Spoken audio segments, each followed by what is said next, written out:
लगातार जारी है। पहले माफिया मुख्तार अंसारी के साम्राज्य को उत्तर प्रदेश पुलिस ने ध्वस्त किया, तो वही अब फैमिली के काले कारनामों पर एक्शन लगातार जारी है।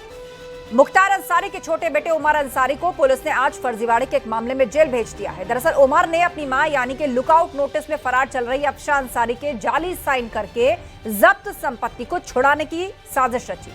उमर ने अपनी मां के फर्जी दस्तखत करके कोर्ट में एक एफिडेविट पेश किया था। उधर मुख्तार के बड़े बेटे अब्बास अंसारी को हेट स्पीच केस में पहले ही सजा हो चुकी है, तो मुख्तार की पत्नी अफशा अंसारी पर 50,000 का इनाम घोषित है।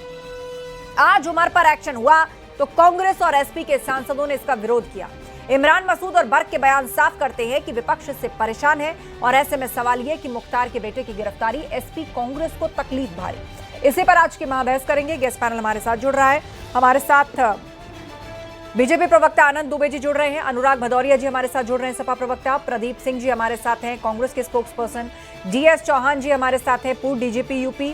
इसके अलावा संदीप मिश्रा जी सुप्रीम कोर्ट के एडवोकेट हमें ज्वाइन कर रहे हैं। आप सभी मेहमानों का बहुत बहुत स्वागत है। हम बहस की शुरुआत करेंगे, लेकिन उससे पहले महाबहस के सवालों पर नजर डाल लेते हैं। फर्जीवाड़े के आरोपी के भविष्य की चिंता में एसपी सांसद बर्क, जिस तरह से वो आरोप लगा रहे हैं और कहा जा रहा है कि भाई कोई अगर सुधरना चाहे तो क्यों उसको परेशान किया जा रहा है, उसको जानबूझकर सरकार जो है वो रगड़ रही है, इस तरह के बयान दिए जा रहे हैं अब मुख्तार अंसारी के बेटे के फेवर में, जिसने कि फर्जी साइन करके एफिडेविट जो है वो बनाया था। मुख्तार के बेटे की गिरफ्तारी एसपी कांग्रेस को तकलीफ भारी। दोनों ही पार्टियों के नेता बचाव करने की कोशिश करते दिखाई देते हैं मुख्तार अंसारी के बेटे की, और माफिया के बेटे पर विपक्ष की महाभारत क्यों? तो सवाल यही उठ रहा है कि हुआ तो यहाँ भी इलीगल काम है। अब उसके राजनीतिक भविष्य की चिंता जो है वो सपा और एसपी के कुछ नेताओं को सताने लगी है। चर्चा की शुरुआत करते हैं और सबसे पहले सवाल अनुराग भदौरिया जी, और टाइम मैं पहले से ही सबका फिक्स कर दूं। सबसे पहले आप सभी लोगों को 60-60 सेकंड में अपनी बात पूरी करनी है, उसके बाद काउंटर आर्ग्यूमेंट्स के लिए हम इस बहस को ओपन करेंगे। अनुराग जी, आप फर्जी साइन किया अफशा अंसारी के, कोर्ट के अंदर एफिडेविट फाइल किया, और जो संपत्ति सरकार ने सीज की हुई है क्योंकि अफशा फरार है, उस संपत्ति को पाने के लिए पूरा फर्जीवाड़ा हुआ। अब वो निशाने पर आते हैं प्रशासन के, तो उनके बचाव में कई नेता बयान देते हैं और कहते हैं कि मुख्तार के बाद उनके बेटों को रगड़ा जा रहा है। अब इसका क्या मतलब है? क्या इलीगल काम को होने दिया जाए, उनको छोड़ दिया जाए? देखिए, ये मामला अभी जैसे आपने बताया कि कोर्ट में है, कोर्ट में दिया है, तो ये तो इंक्वायरी का विषय है ना। तो क्या ये बात प्रूफ हो चुकी है कि उन्होंने फर्जीवाड़ा किया है? क्या इस बात को एकदम प्रूफ, भाई किसी चीज को प्रूफ तो कोर्ट करती है ना। तो क्या ये सरकार ने मान लिया पूरी तरह से, या सरकार ये कह रही है कि पूरी तरह से फर्जीवाड़ा है? अगर सरकार ने मान लिया तो बता दीजिए कि सरकार ने कह दिया कि हाँ फर्जीवाड़ा है। ये तो अभी आरोप है ना। अब आरोप का तो हमारे देश में न्यायपालिका है, न्यायपालिका तय करेगी ना कि उसके ऊपर कार्रवाई होगी नहीं होगी, क्योंकि हम बीजेपी वाले नहीं लोग हैं, हम संविधान को मानने वाले लोग हैं, न्यायपालिका को मानने वाले लोग हैं।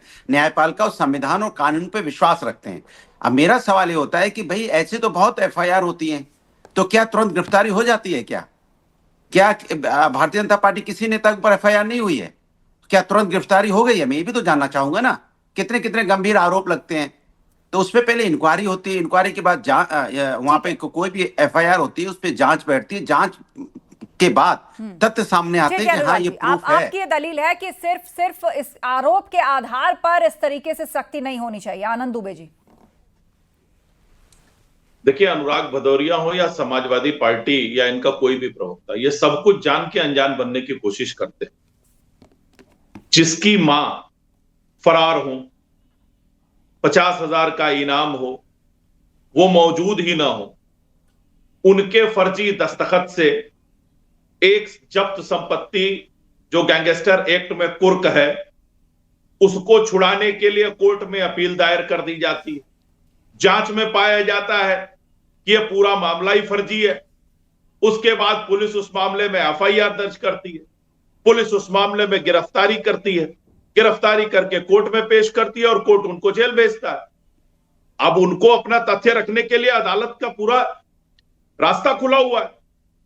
वो उसमें अपील करें, वो बात करें। अदालत को यदि लगता है कि वो निर्दोष हैं तो निश्चित उनके साथ न्याय करेगी। लेकिन कोई व्यक्ति एक फरार व्यक्ति के नाम पर फर्जी दस्तखत करके जमीन छुड़ाने के लिए अदालत में अपील कर दे, ठीक है, और पुलिस कार्रवाई भी ना करे। हम्म, तो ये समाजवादी पार्टी चाहती है कि इसी तरह जाति के नाम पे, धर्म के नाम पर सियासत करके अपराध को भी उसका चोला ठीक है पहना आनंद दे। जी, मैं लौटूंगी आपके पास। प्रदीप सिंह जी का रुख करते हैं। कांग्रेस पार्टी के वरिष्ठ नेता है इमरान मसूद, वो कह रहे हैं कि मुख्तार के बाद अब उनके बेटों को रगड़ा जा रहा है। मतलब आप अपनी तरफ से पहले ही क्लीन चिट दे रहे हैं। जिसने नकली एफिडेविट बनाया, फर्जी सिग्नेचर किए, संपत्ति जिसे प्रशासन ने जब्त किया है उसको वापस लेने के लिए, उस पैसे को पाने के लिए उसने ये फ्रॉड किया। देखिए ये केस क्या है? ये केस है कि फेक एफिडेविट अदालत में दिया गया जिसमें ये बताया गया कि ये इनके हस्ताक्षर हैं। ये बात जो सामने आ रही, तो फेक एफिडेविट पर एफआईआर कौन करेगा? फेक एफिडेविट पर आईपीसी सीआरपीसी की धारा 340 के तहत अदालत संज्ञान लेती है। अदालत संज्ञान लेने के बाद उसकी विवेचना करते, वो चाहे तो कार्रवाई कर सकती, कार्रवाई को आगे बढ़ा सकती है और आरोपी को सुनने का मौका भी दे सकती है। यहां क्या हो रहा है? यहां पर एफआईआर कराते हैं शासकीय अधिवक्ता महोदय। एफआईआर होती है, 340 की एप्लीकेशन भी मूव नहीं होती है, एफआईआर हो जाती है। यह अधिकार शासकीय अधिवक्ता महोदय को किसने दे दिया? नंबर एक बात यहां पर स्पष्ट है कि पूरी तरीके से ये पूरा का पूरा मामला राजनीति से प्रेरित है। अगर आप कहते हो बीएनएसएस को मानते हो, तो धारा 379 जो पहले धारा सीआरपीसी की धारा 340 हुआ करती थी, इसके तहत अदालत ही संज्ञान ले सकती है। अदालत ही इसमें जो संज्ञान लेने के बाद इस प्रक्रिया को आगे बढ़ा सकती है। यहां पर ऐसा कुछ भी नहीं हुआ है। पुलिस एफआईआर करती है और इन्हें आरोपी बना देती है। और ये कैसे मान लिया गया कि वो हस्ताक्षर फेक है? इसकी क्या फोरेंसिक जांच हुई क्या? फोरेंसिक जांच के बाद ही तो अब तय होगा। कोई आपके लुकआउट नोटिस पे कोई आदमी फरार है, हमें कहते हैं तमाम फरार शिकायत है कि किसी अधिवक्ता ने क्यों एफआईआर करवा दी या उनके कहने पर, या मतलब उनको ऐसा राइट नहीं है? शिकायत नहीं है, शिकायत अच्छा नहीं ठीक है। है। संदीप मिश्रा जी हमारे साथ पैनल में, एडवोकेट सुप्रीम कोर्ट, उन्हीं से पूछ लेते हैं संदीप जी, इस पर प्रकाश डालिए। ठीक है, मैं लौटूंगी आपके पास। प्रदीप, मानते हो सीआरपीसी को, मानते हो बीएनएसएस को, मानते हो तो संदीप जी देखिए अक्था जी, आपने 60 सेकंड का समय दिया है तो मैं 60 सेकंड में ही अपनी बात कंक्लूड करूंगा। ठीक है। यहां पर अपने ही गोल में फंस गए हैं। आपने एक ऐसे व्यक्ति का एफिडेविट दिया या दस्तखत बनाया जो कि फरार है। अब जब तक वो फरार व्यक्ति अदालत में आके सरेंडर नहीं करेगा, तब तक वो चीज प्रूफ कैसे होगी कि जो चीज है फोर्ज है या जेन्युइन है? और जब तक और फोर्ज और जेन्युइन का पता नहीं चलेगा, तब तक यह कहना कि आरोप फर्जी लगाए गए हैं या सही हैं, दोनों ही कंक्लूजन पे पहुंचना मुश्किल होगा। लेकिन यहां पर जो बात उठाई जा रही है टेक्निकलिटी की, अगर किसी भी स्टेज पे जो है इस तरह की बात आ रही, पेंडिंग मुकदमे में 340 की एप्लीकेशन लगती है। लेकिन अगर आपने कहीं पे एडमिनिस्ट्रेटिव ऑफिसर के पास कोई क्लेम किया है किसी प्रॉपर्टी पे, तो वहां पर इस तरह की बाध्यता नहीं आती है, खास करके जब शासकीय अधिकारियों के खिलाफ समक्ष कोई मामला होता है जो है। ठीक है, हमारे साथ डीएस चौहान जी है, पूर्व DGP UP. Sir, Mukhtar Ansari की प्रशासन और पुलिस में क्या हनक थी? उसकी दबंगई, उसके कारनामे, मतलब जो क्राइम जिस तरीके से एक पूरा कहते हैं ना जरायम की दुनिया में एक ऐसी शख्सियत जिसके बराबर में या जिसको हथकड़ी डालने की हिम्मत शायद ही कोई पुलिस वाला करता हो। आज ये कहा जा रहा है कि मुख्तार के बाद उसके बेटों को रगड़ा जा रहा है। मतलब आप ये देखिए कि जो पॉलिटिकल बैकिंग है, समाजवादी पार्टी के नेता उसके फेवर में बोल रहे हैं, कांग्रेस के नेता कह रहे हैं कि भाई उसको सिर्फ इसलिए एक्यूज बनाया जा रहा है क्योंकि वो मुख्तार अंसारी का बेटा है। तो क्या मुख्तार या उसका जो पूरा परिवार है या उनके जो बेटे एक्टिव हैं, सबको क्लीन चिट मिली हुई है, किसी के खिलाफ या कोई मामला, कोई कारनामा नहीं है? आज ये पॉलिटिकल सिंपैथी क्यों देखने को मिल रही है? देखिए, मैं आपको ये बताना चाहता हूं कि जो माफिया एलिमेंट्स हैं, बहुत बार ये देखा जाता है कि वो उनका जो जराइम पेशा होता है उसमें उनके परिवारजन सम्मिलित हो जाते हैं। जिन व्यक्ति का नाम लिया जा रहा है मुख्तार अंसारी, इनके बेटों के ऊपर पहले भी मुकदमे कायम हैं। एक चीज हमें ध्यान में रखनी चाहिए कि यूपी पुलिस ने बहुत पैनी निगाह रखी हुई है, इसलिए ये पकड़ा गया। कोर्ट में ये डॉक्यूमेंट सबमिट किए गए, और अगर कोर्ट में कोई डॉक्यूमेंट सबमिट करते जो फरार व्यक्ति के द्वारा, तो इसका मतलब उन्होंने जाके उससे सिग्नेचर लिए हैं। अगर ये कहते हैं कि ये सही है, तब भी आप अपराधी हैं, क्योंकि आप एक भगोड़े को एक प्रश्रय दे रहे हैं, तब भी जुर्म बनता है। यूपी पुलिस की मैं तारीफ करूंगा कि उन्होंने इतनी पैनी निगाह रखी हुई है, बारीक निगाह रखी हुई है। जो प्रॉपर्टी एक जराइम के हिस्से में कोर्ट के ऑर्डर से अटैच गई, पुलिस ने की है, वो कोर्ट ऑर्डर से अटैच है, और कोर्ट में आप इस तरह के एफिडेविट दे रहे हैं, कोर्ट के ऑफिस ने ये पकड़ा है, तब पुलिस को इन्फॉर्मेशन हुई है, तब पुलिस ने कार्रवाई की है। मुझे लगता है कि पुलिस की कार्रवाई बिल्कुल निष्पक्ष और एक स्टैंडर्ड तरीके से जो इन्वेस्टिगेशन होता है वो किया गया है। यूपी पुलिस की मैं इसके लिए तारीफ करूंगा। ठीक है, अनुराग जी। मैं तो बीजेपी के प्रवक्ता से बस एक ही सवाल पूछ रहा हूं। एक आईपीएस है, आईएएस अधिकारी हैं जो फरार हुए थे। अब वो इतना बता दें कि वो आईपीएस है कि आईएएस अधिकारी, क्या अभी तक पकड़े गए हैं? बस इतना बता दें। बीजेपी प्रवक्ता से पूछ लीजिए कि वो आईपीएस है कि आईएएस है, उनका नाम क्या है, वो फरार हुए थे, उन पे आरोप लगा था, पकड़े गए कि नहीं पकड़े गए, कितने साल हो गए, ये बता दें वो। मैं उनसे पूछ रहा हूं। अनुराग जी, हाँ हाँ, क्या नाम है उनका? ये हमारी ही सरकार है जिसमें चार आईपीएस अधिकारी और आईएएस अधिकारियों को निलंबित किया गया है, कार्रवाई की गई है। और आपकी सरकार की तरह नहीं कि खनन के खिलाफ कार्रवाई करने पर आप आईएएस पर ही कार्रवाई कर देते थे। ये आपकी सरकार थी ना, से नहीं होगा, ये आपकी सरकार थी।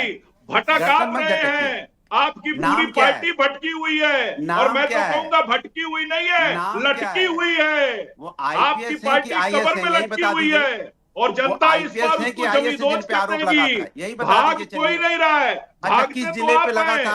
आतंकवादियों के मुकदमे वापस ले लेते हैं धर्म के नाम पर, क्योंकि आपको लगता है कि आतंकवादियों के मुकदमे वापस लेने से आपका वोट बैंक बढ़ जाएगा। अरे एक ही नाम बता दो ना, मैं तो एक ही नाम पूछ आपने रहा हूं। आतंकवादियों के मुकदमे वापस किए या नहीं? नाम पूछ पूरी रहा पूरी हूं। होने दीजिए, उसके बाद आप बोलिएगा। आतंकवादी अनुराग जी, के बाद 20 सेकंड आपने पूरी अपने कीजिए, ही 20 पुलिस सेकंड में अधिकारियों कीजिए। पर मुकदमे दर्ज किए या नहीं? देखा, आप बताइए। अच्छा, मुख्तार अंसारी को कांग्रेस पार्टी के संरक्षण में पंजाब की जेल में रखा गया या नहीं? तो अधिकारियों को पालने वाले, गुंडों को पालने वाले, भ्रष्टाचारियों को पालने वाली अनुराग जी, और उसके बाद यही सवाल कि क्या कांग्रेस पार्टी ने मदद की मुख्तार अंसारी की? आरोप बीजेपी हमेशा से लगाती आई है कि क्यों पंजाब की जेल में उसको वहां पर रखा गया, वीआईपी ट्रीटमेंट दिया गया, और पूरी कोशिशें जमीन से आसमान तक एक कर दी गई कि उसका यूपी में आना ना होने पाए। मेरी बात हो जाए पूरी। ठीक है, प्रदीप जी का हम रुख करेंगे। अनुराग जी 10 सेकंड में खत्म करिए, उसके बाद प्रदीप जी। देखिए, आपने देख लिया कि भारतीय जनता पार्टी के प्रवक्ता है कर रहे हैं, गर्दन हिला रहे हैं, लेकिन नाम नहीं बता पा रहे।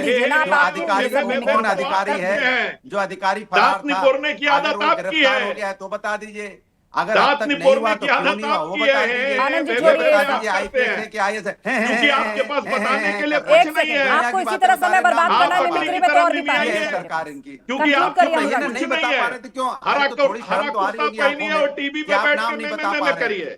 नहीं है मत कीजिए, कुछ नहीं हो गया। मैंने एक बार और ये मिमिक्री सुनी अनुराग जी, मैं फौरन दूसरे पैनलिस्ट को स्विच और अब घिघियाने भी लगेगी कुछ दिन में। देखिए, घिघियाने से कुछ नहीं होगा। आनंद जी शांत रहिए, बात आने दीजिए। कुछ तथ्य तो क्यों चिल्ला रहे हो? अरे पढ़ लिख के आपके आए पास करो, तो डिबेट कुछो में आए नहीं हो, हमारा। पढ़े लिखे आ गए हो। जनता ने आपकी बुद्धि भी हरण कर ली है। अब चिल्ला रहे हो, अब चिल्ला रहे हो भाई। देखो, पढ़ लिख के आते तो आप नाम बता देते, चिल्लाना नहीं। मुझे मालूम है, मुझे मालूम है आप कितना पढ़ लिख के आते हैं। अच्छा ठीक है, मैं आप दोनों को फिर मैं फिर लौटूंगी आपके पास, फिर से काउंटर आर्ग्यूमेंट का मौका मिलेगा। तब तक प्लीज अपने अपने फैक्ट्स को रिफ्रेश कर लीजिए। ये सब मत करिए, इससे समय खराब होता है बहस का। प्रदीप जी जवाब दीजिए। कांग्रेस पार्टी पर हमेशा से आरोप लगा कि मुख्तार अंसारी को संरक्षण प्राप्त है और भरसक कोशिश की गई, उसके खर्चे तमाम तरीके का वीआईपी ट्रीटमेंट उसको पंजाब की जेल में मिला कि वो यूपी ना आने पाए, और ये सरकार उसका क्रेडिट लेती है कि उसकी कोशिश थी कि मुख्तार यूपी आया। अपनी बात कह लूं, 10 सेकंड दीजिए। देखिए, ठीक है, प्रदीप जी जवाब देंगे, उसके बाद बोलेंगे। आपको बहुत समय दिया गया, सिर्फ बर्बाद करते हैं आप लोग। बोलिए प्रदीप जी, उसके बाद जेल से माफिया लोगों को फोन कर रहे हैं, फोन करके धमकी दे रहे हैं। क्या वीआईपी ट्रीटमेंट सरकार दे रही है क्या? हमें कह रहे हैं कि तमाम ऐसे इसी उत्तर प्रदेश में इन भारतीय जनता पार्टी की सरकार में गुंडों का जेल के अंदर से बर्थडे मनाते हुए वीडियो वायरल होता है। इसी सरकार में एक गुंडा दूसरे गुंडे को जेल के अंदर गोली मार देता है, और ये बात करते हैं कांग्रेस समर्थन कर रही है। स्पष्ट बात यह है कि आज जिस विषय पर चर्चा हो रही है, हम फिर ये कह रहे हैं सीआरपीसी की धारा 340 के तहत अदालत न्यायपालिका को, न्यायिक अधिकारी को यह अधिकार होता है कि वो कार्रवाई को आगे बढ़ाए। और अभी एक बात चल रही थी कि पेंडिंग केस हो और ये फ्रेश केस हो, ये पेंडिंग केस है और सिविल सूट फाइल है, इसमें कहीं एडमिनिस्ट्रेटिव ऑर्डर नहीं है। दूसरी बात यह, शासकीय अधिवक्ता जो है वो उस कोर्ट के शासकीय अधिवक्ता है, तो बिल्कुल पूरी तरीके से भ्रामक तरीके से बात की जा रही है, लोगों में भ्रम पैदा करने की कोशिश की जा रही है। हम ये कहते हैं कि ये सरकार सीआरपीसी मानती है नहीं मानती, ये सरकार बीएनएस को मानती है नहीं मानती है। अगर मानती है तो 340 में यह अधिकार ही नहीं है किसी के पास कि प्रशासनिक अधिकारी एफआईआर कराए। देखिए, ना किसी के बेटे को रगड़ा जा रहा है, ना किसी के बाप को रगड़ा जा रहा है। जो अपराध कर रहा है उसको रगड़ा जा रहा है। लेकिन जिन लोगों ने जेल में सरकारी मेहमान बना के रखा, जिनके लिए पैसे खर्च किए 50 करोड़ रुपए सरकार के खाते से, वो क्या बात करेंगे? और जो बाटला हाउस के लिए जिनकी पार्टी की मुखिया आंसू बहाती थी, जो अभी पार्लियामेंट में पाकिस्तान के पक्ष में खड़े हो रहे थे, जो आतंकवादियों के पक्ष में खड़े हो रहे हैं, उनका अगर मुख्तार के पक्ष में खड़े हुए तो फिर भी ये छोटा अपराध है उनके हिसाब से ये छोटा अपराध है। ये लोग तो बाटला हाउस एनकाउंटर के आतंकियों के लिए आंसू बहाते हैं भाई। और हमने नहीं कहा, इन्हीं के पार्टी के नेता ने कहा सोनिया जी रात भर रो रही थी, उनकी आंखें लाल हो गई थी, आंसू निकल रहे थे। ये पूछ लीजिए कि इन्हीं के पार्टी के नेता को बयान है कि हमारा है। और मुख्तार अंसारी को पंजाब की जेल में किसके शासनकाल में रखा गया था? मुख्तार अंसारी किसके शासनकाल में जेल से आता था तो लहू में कोतवाली में ताला लगवा देता था? ठीक है प्रदीप जी, आनंद जी, ठीक है, अनुराग जी बात पूरी कीजिए। अच्छा ठीक, प्रदीप बात पूरी कीजिए। एक मिनट, मैंने सिर्फ एक ही सवाल पूछा था। देखिए बीजेपी के प्रवक्ता को देखिए कैसे ज्ञान है, इतना ही बता दीजिए आपके यहाँ कितने मंत्री हैं यूपी सरकार में? बीजेपी प्रवक्ता मत करिए, विषय पर बोलिए। मुख्तार अंसारी पर डिबेट चल रही है, उनके बेटों पर डिबेट क्यों बीच में टोकती हैं आप? मत टोकिए ना, आप बीजेपी के प्रवक्ता नहीं आता जी, आपको विषय इधर भटका रहे हैं। ये कोई जनरल नॉलेज का वो थोड़ी ना रियलिटी शो जहां पर आप एक दूसरे का टेस्ट लेंगे। इनको यही नहीं पता है कितने मंत्री हैं। अरे मैं विषय पूछ रहा हूँ, एक मिनट रुकिए ना, आप चुप रहिए। कितने मंत्री हैं बीजेपी सरकार में उत्तर प्रदेश में? आप बताइए ना, कितने मंत्री हैं? कौन बचा रहा था? कितने मंत्री हैं? गायत्री प्रजापति को अपनी गाड़ी में बैठा मंत्री नहीं पता कितने उत्तर प्रदेश की सरकार में यहाँ प्रवक्ता बन के आए हैं? कितने मंत्री हैं? कितने? अरे भाई आपको कुछ नहीं पता है, बीजेपी के कितने मंत्री हैं जरा मालूम है आपको? आपको ये भी नहीं पता है कि आपकी सरकार में कितने मंत्री हैं और आप यहाँ प्रवक्ता बन के आए हैं। शर्म करो, थोड़ी शर्म अगर है तो कल से प्रवक्तागिरी मत करना, अगर थोड़ी शर्म बची हो तो। अगर बीजेपी को आपके प्रवक्ता को यही नहीं मालूम है, बीजेपी के प्रवक्ता को यही नहीं पता है कि उत्तर प्रदेश की कैबिनेट में कितने कैबिनेट यही आंकड़ा आपकी पार्टी के लिए पूछ लिया जाएगा। नहीं पता है, नहीं पता ना कितने मंत्री हैं? मैं कह रही हूँ ये आंकड़ा आपकी पार्टी के लिए पूछ दिया जाएगा, उस जवाब के लिए तैयार है। ये हालत है और मैं भारतीय जनता पार्टी के लिए नहीं बैठा हूँ, पता कि उनके कितने मंत्री हैं सरकार में। मुझे आप ये बताइए कि सपा कांग्रेस पर क्यों आरोप लगता है कि वो मुख्तार के सिंपैथाइजर रहे हैं, और अब उनको मुख्तार अंसारी के बेटे के राजनीतिक करियर या भविष्य की चिंता सता रही है? देखिए सवाल यह है, अब आपने देख लिया कि भारतीय जनता पार्टी के प्रवक्ता को यही नहीं पता है उनके कितने राज्य मंत्री हैं, कितने स्वतंत्र प्रभार मंत्री हैं, कितने मंत्री हैं और कितने बीजेपी। ठीक है, तो आप जनता से कह दीजिएगा कि उनको वोट ना दें क्योंकि उनको अपने मंत्रियों की संख्या नहीं पता। अब मुख्तार पर बोलिए, मुख्तार पर बोलने नहीं देंगे, ये भी गिना दूंगा। आपको पता ही नहीं। आनंद जी बोलने दीजिए ना उनको, बहुत सोच विचार करके बहुत ही बढ़िया तर्क वो पेश कर रहे हैं, उनको बोलने दीजिए। नहीं बताइए निषाद पार्टी से कितने मंत्री हैं, ये मालूम है कि नहीं मालूम? कोई बात नहीं, आप जनता से कह दीजिएगा कि उनको अपने मंत्रियों की संख्या नहीं मालूम। आप मुख्तार पर बोलिए, मुख्तार पर बोलिए। आप ये भी नहीं पता है, अब रहने दीजिए, छोड़िए। मुख्तार पर बोलिए, आपको बात रखनी है। मैं बोल रहा हूँ, रुकिए ना, हल्ला मत मचाइए। मैं मुख्तार पे बोल रहा हूँ, रुकिए। अभी मैं एक्सपोज करना चाह रहा था कि बीजेपी के प्रवक्ता को ये नहीं पता है, मुझे बोलने दीजिए। बीजेपी के प्रवक्ता को ये तक नहीं पता है कि उसके यहाँ पे सरकार में मंत्री कितने हैं, और ये बात करेंगे लॉ एंड ऑर्डर की, ये बात करेंगे कानून व्यवस्था की। चलिए, जब इस पर हम डिबेट करेंगे तो ये सारा पेज जो है ना, ये सारा पेज आप संभाल कर रख लीजिए। जब हम इस पर डिबेट करेंगे तो आप सारी बातें रखिएगा, लॉ एंड ऑर्डर और मंत्रियों की संख्या। ठीक है, बहरहाल आप दोनों शांत रहिए, आपको मुख्तार पर नहीं बोलना। हमारे साथ जीएस चौहान जी है, पूर्व डीजीपी यूपी। जीएस चौहान जी, आप देख रहे हैं किसी कोई भी दबंग हो, बाहुबली हो, कहा जाता है कि बिना किसी राजनीतिक संरक्षण के वो नहीं बन सकता, और अरे उसके भैया, बाद सरकार वो किसकी चुनावों है में यहाँ आ पे? जाए, 8.5 चुनाव साल लड़ ले, से। एक राजनीतिक चेहरा बन जाए, वो भी बगैर राजनीतिक संरक्षण नहीं हो सकता। अरे सुन तो लीजिए, आस्था जी, मेरी बात नहीं होने दे रहे, मौजूदा आप भाग जा सरकार रहे इस हैं बात का इधर-उधर। ये क्रेडिट ठीक लेती नहीं है कि इस तरह मेरी के बात लोगों होने को दीजिए, और आप उनके चिल्ला जुर्म के चिल्ला के साम्राज्य डिबेट को को और खत्म उनके करना टेरर को चाहती हैं। आप खत्म किया चाहती गया नहीं है। कि बात जा पाए आज उन्होंने जनता जो के सामने। जमीनें छीनी थी गरीबों से, उस पर सरकार मैं अपनी गरीबों बात का कर लूं? मकान बनवाकर उनको दे रही है। मैं अपनी बात कर लूं आस्था जी? और पूर्व की सरकारों में इन लोगों पर ना तो मैं एक्शन अपनी हुआ, बात कर लूं, बल्कि अगर आपका दिन ब हल्ला दिन शांत इनका हो गया टेरर तो? बढ़ता चला गया। मैं DS बोलूं चौहान अपनी जी। बात? आस्था जी मुझे बोलने का मौका मैं नहीं दे रही हैं। ये अन्याय हो रहा है। यहाँ जो जैसे ही मैं हमारे बोलना शुरू करती हूँ, विद्वान आप शुरू करते हैं, ये तो ठीक नहीं है। पैनलिस्ट जो बैठे हुए हैं, हमारे विद्वान पैनलिस्ट, तो उन्होंने एक इश्यू बताया था, तो मैं आपको बताना चाहता हूँ कि एसपी महोबा मानीलाल पाटीदार थे, उनके खिलाफ मुकदमा कायम हुआ, वो भगौड़ा हुए तो उनको सस्पेंड किया गया, भारत सरकार को रिकमेंडेशन भेजा गया, उनको आईपीएस सेवा से डिसमिस किया गया। ऐसा मुझे नहीं लगता कि 75 साल के भारत के प्रशासनिक इतिहास में कभी इस तरह की कड़ी कार्रवाई की गई। तो आईपीएस अधिकारियों पे भी कड़ी कार्रवाई हुई है और माफिया पर भी कड़ी कार्रवाई हुई है। आप देखते हैं, मैं किसी का नाम नहीं लेना चाहता हूं, जितने माफिया गैंग्स थे, उत्तर प्रदेश पुलिस ने एक एक करके सबको समाप्त किया और उनका आर्थिक साम्राज्य है उसको समाप्त किया। अगर कोई क्राइम न करे, जो आज का इश्यू था, अगर फर्जी एफिडेविट न बनाते तो वो क्यों मुकदमा कायम होता? भाई कोई भगोड़ा है व्यक्ति तो वो कैसे साइन कर सकता है एफिडेविट?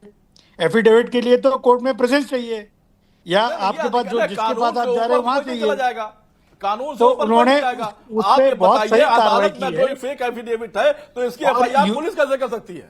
ये बता नहीं। दीजिए। आप तो डीजी, आप तो डीजीपी रहे। मैं बताता हूँ आपको, पुलिस ऐसे कर सकती है जब आप एक कोर्ट ने बैठे हैं, भ्रम पैदा मत करिए। अरे पुलिस कोर्ट का ने तो छोड़ ही दीजिए चौहान साहब, आपसे अच्छी तरह कोई नहीं जानता है। ठीक है, चलिए समय खत्म हो रहा है मेरे पास, देखिए, अपनी अपनी बात कोर्ट जल्दी ने पूरी रिफर कीजिए। किया आपसे पुलिस अच्छी को, तरह पुलिस चौहान ने साहब, जांच पुलिस को कोई की, नहीं जानता है। जांच ने उसको प्रमाणित किया, उसके बाद एफआईआर क्यों हुई। किया जाता है? आपसे अच्छी तरह भी कोई नहीं जानता चौहान साहब। अदालत या तो आपसे अच्छी तरह भी कोई नहीं जानता कितना दुरुपयोग किया जाता है। ठीक है, तो कुल मिलाकर माफिया के बेटे पर राजनीतिक महाभारत साफ तौर पर देखने को मिल रही है। और फिलहाल समय हो चला है। आप सभी पैनलिस्टों का धन्यवाद इस चर्चा में शामिल होने के लिए। तो उमर ने अपनी मां के फर्जी साइन करके कोर्ट में एफिडेविट पेश किया था और मुख्तार के बड़े बेटे अब्बास अंसारी को हेट स्पीच केस में पहले ही सजा हो चुकी है और पत्नी आफशा अंसारी फरार चल रही हैं। आज उमर पर भी एक्शन हुआ है, तो इस पर सपा और कांग्रेस के नेता आरोप लगा रहे हैं कि ये सब कुछ जानबूझकर हो रहा है। मुख्तार के बाद उनके बेटों को भी रगड़ा जा रहा है। महाबैस में इतना ही। खबरें जारी हैं, आप बने रहिए हमारे साथ।